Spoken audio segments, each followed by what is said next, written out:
আহলে বায়াতের কথা বললে নবীর প্রেমিকার আহলে বায়াতের আশেক যারা, তাদের হৃদয়ে আহলে বায়াতের প্রেমের ধুলা লাগে। কথা বলেন ঠিক কিনা বলেন?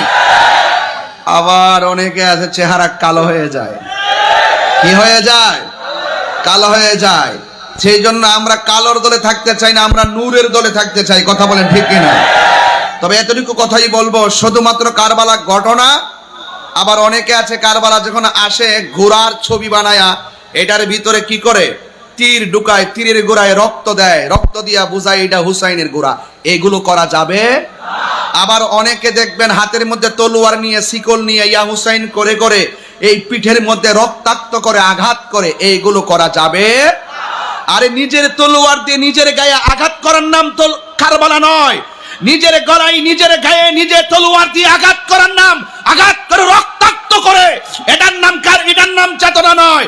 আরে যেই কারণে ইমাম হুসাইন কারবালার জমিনে শহীদ হয়েছেন, ঠিক এই ধারায় নিজের জীবনকে বাতিলের সঙ্গে জিহাদ করে গায়ে রক্ত জড়াইবার নাম হলো কারবালা। কথা বলেন ঠিক?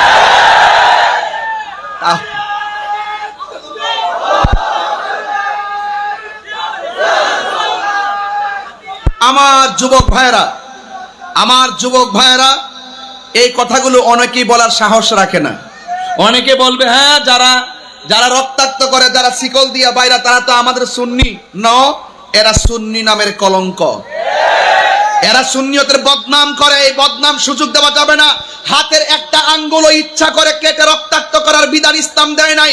গলার মধ্যে ফাঁসি দিয়ে তুমি মারা যাইবা, এটার বিধান আল্লাহ তোমাকে দেয় নাই। নিজের গায়ে নিজে আঘাত করা হারাম। এই হারাম কাজের প্রদর্শন করে আহলে বায়াতের প্রেম হৃদয়ে ধারণ করা যাবে।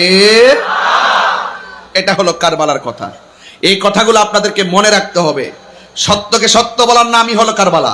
কথা বলেন ঠিক কিনা? এই অসত্যের বিরুদ্ধে রুখে দাঁড়াইবার নামই হলো কারবালা। নবী পাকের আদর্শকে বাস্তবায়ন করে মুনাফিকদের বিরুদ্ধে যুদ্ধ করার নামই হলো কারবালা। কারবালা নিছক কোনো ঘটনা নয়। কারবালা হলো শুধু ঘটনাই নয়, কারবালা হলো একটি চেতনার নাম। কথা বলেন ঠিক না বেঠিক? এই কথা কি আপনাদের মনে থাকবে? যদি মনে থাকে তাহলে আমার কিছুক্ষণ কথা আপনাদের হয়তো বুঝে আসবে ইনশাআল্লাহ। তবে জবান খুলে বলুন, ইজ্জতের মালিক কে? রহমতের মালিক কে? দিনের বেলা কি বৃষ্টি হয়েছিল? আজকে হয়েছিল?